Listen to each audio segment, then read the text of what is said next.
नमस्कार दोस्तों, story by निजा पर आज की कहानी है चालाक बहू।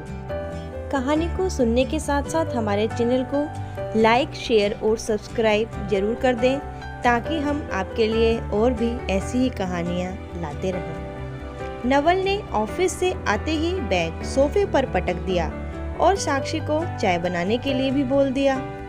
तो माँ जी, क्या आप भी चाय पियेंगे? साक्षी ने नवल की चाय गैस पर चढ़ाते चढ़ाते अपनी सास से पूछा। हाँ बना दो, अच्छी सी बनाना, अदरक वाली। साक्षी दोनों को चाय पकड़ाकर अपने रसोई घर के कामों में लग गई। तभी सास के अचानक चिल्लाने की आवाज सुनकर साक्षी के हाथ से बर्तन छूट गया। क्या चाय बनाई है, बिल्कुल बेकार। तुम्हें कुछ आता भी है या नहीं? पिछले कुछ दिनों से नवल और साक्षी माँ के व्यवहार में अचानक आए इस बदलाव से हैरान थे। दोनों की शादी को तो 3 साल हो चुके थे और इन 3 सालों में कभी भी साक्षी और नवल की माँ का झगड़ा ही नहीं हुआ था। साक्षी की और नवल की माँ की आपस में साठगांठ तो देखकर नवल भी परेशान रहता था, लेकिन यह अचानक क्या हो गया? अब तो नवल की माँ साक्षी के हर काम में नुक्स निकालने लगी थी। कभी उसके बनाए गए खाने में तो कभी धोए गए कपड़े में। सुबह से लेकर शाम तक नवल की माँ साक्षी के पीछे ही लगी रहती। साक्षी बहुत कोशिश करती कि माँ को शिकायत का मौका ना दिया जाए, मगर ना जाने क्यों सही काम में भी नुक्स निकालने लगी थी। हमेशा खिली खिली और खुश रहने वाली नवल की माँ साक्षी को भी परेशान करने लगी थी और खुद भी ना जाने कौन सी चिंता में बेचैन रहने लगी थी। नवल साक्षी के हजारों बार पूछने पर भी वह अपनी मन की बात उन्हें नहीं बताती थी। पिछले 1 महीने से वह घर, जिसमें हमेशा हंसी खुशी का माहौल रहा करता था, जहन्नुम सा बन गया था। सुबह से लेकर शाम तक किसी न किसी बात पर चिकचिक होती ही रहती थी। आज तो हद ही हो गई। सास ने इतनी जली कटी सुनाई कि साक्षी तो रोने लगी। साक्षी को रोता देख नवल भी परेशान हो गया, लेकिन वह बेचारा किसको संभाले, माँ को या पत्नी को?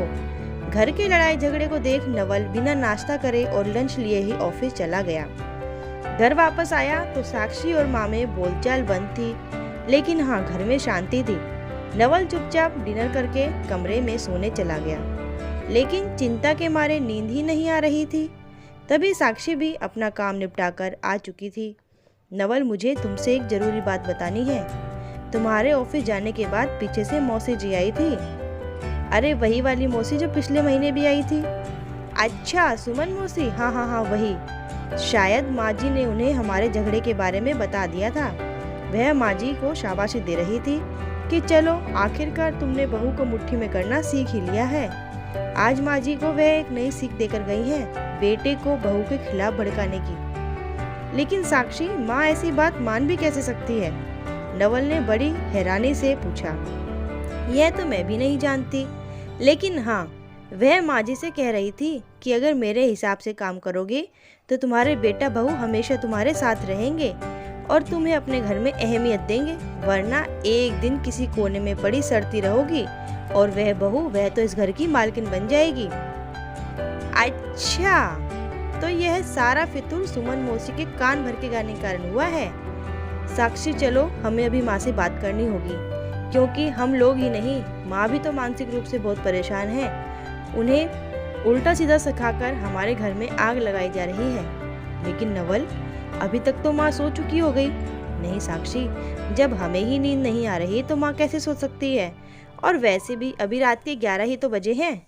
जल्दी चलो मम्मी कमरे में, हमें उनसे बात करनी है। नवल और साक्षी को देखकर नवल की माँ घबरा गई कि 11 बजे दोनों एक साथ मेरे कमरे में क्या कर रही हैं? अच्छा बहू, अब तुम नवल को सिखा पढ़ा कर लाई हो मेरे खिलाफ, लेकिन मेरा बेटी तेरी बातों में नहीं आने वाला है, नवल की माँ ने अपनी सफाई देते हुए कहा। लेकिन ना तो साक्षी और ना ही नवल ने उन्हें कोई जवाब दिया और ना ही उन पर कोई गुस्सा किया।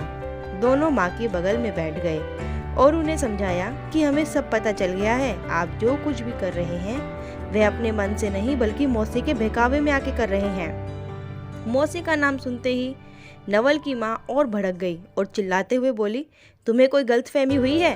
भला तुम्हारी मौसी मुझे क्यों भड़काएगी? अरे वह तो बड़े बूढ़े एक आधी सलाह दे देते हैं, लेकिन तुम बच्चों को तो बेकार ही लगती है। भला हमारे घर में आग लगाकर उसे क्या मिलेगा? वह तो बेचारी कुछ देर मिलने आ जाती है और तुम लोग अब उनके आने से ही परेशान होने लगे हो। बस इतना ही प्यार करते हो अपनी माँ से। तुम्हारे इसी भोलेपन का फायदा उठाकर तो लोग तुम्हारे घर में झगड़ा करवाते हैं। नवल ने बिगड़ते हुए अपनी माँ को डांटा। साक्षी ने नवल को शांत कराया और उसकी माँ को भी, और बोली, अच्छा माँ जी, अगर मैं आपको यह साबित कर दूं कि मौसी जी ने जो किया वह उनकी सोची समझी चाल थी और वह हमारा घर तोड़ना चाहती हैं, तो क्या आप अपने पुराने व्यवहार में वापस आ जाओगे? लेकिन तुम साबित कैसे करोगी? साक्षी की सास ने हैरान होते हुए पूछा। वह सब आप मुझ पर छोड़ दो, बस मुझे मौसी जी का नंबर दे दो और अब आप लोग शांत रहना। साक्षी रात के 11:30 बजे नवल की मौसी को फोन मिला चुकी थी। उसने फोन का स्पीकर ऑन कर दिया और रोने का नाटक करते हुए नवल की मौसी से कहा, मौसी जी, आप मुझे बहुत समझदार लगते हैं। मैं बहुत परेशान हूँ। मेरी सास मुझे बहुत भला बुरा कहती है और मेरे हर काम में नुक्स निकालती रहती है।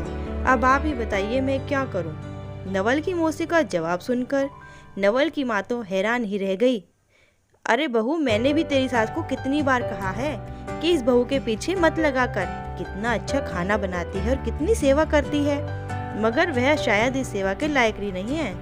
मैंने भी उसे बहुत समझाया, लेकिन वह मानती ही नहीं। अब तो पानी सर से ऊपर चला गया।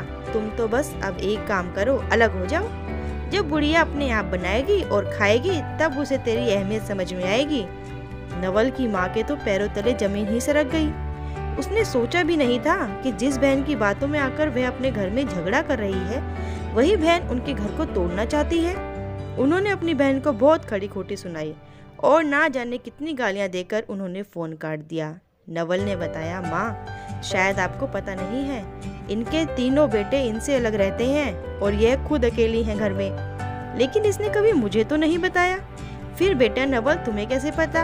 अरे माँ, इनका बड़ा बेटा रिंकू मेरे ही ऑफिस में अलग डिपार्टमेंट में है, तो कभी कभी उससे बात हो जाती है। उसने ही मुझे बताया था। मुझे माफ कर दो तुम दोनों। नवल की माँ रोने लगी। दोनों ने हंसते हुए कहा, माँ, माफी किस बात की? जीवन में हर बातें कुछ ना कुछ सिखाकर जाती हैं। यह भी हमें सिखाकर ही गई है, लेकिन शुक्र है भगवान का कि जल्दी सिखा गई, वरना हमारा घर टूटकर बिखर चुका होता। माँ ने प्यार से दोनों का माथा चूमा और उन्हें सोने भेज दिया और खुद भी लेट गई, क्योंकि आज महीनों बाद चैन की नींद जो आने वाली थी। दोस्तों, आपको कहानी कैसी लगी हमें कमेंट बॉक्स में ज़रूर लिखिएगा और प्लीज़ हमारे चैनल को लाइक शेयर करने के साथ साथ सब्सक्राइब जरूर कीजिएगा। बेल आइकन को प्रेस कीजिएगा ताकि अगली कहानी का नोटिफिकेशन आपको सबसे पहले मिल सके।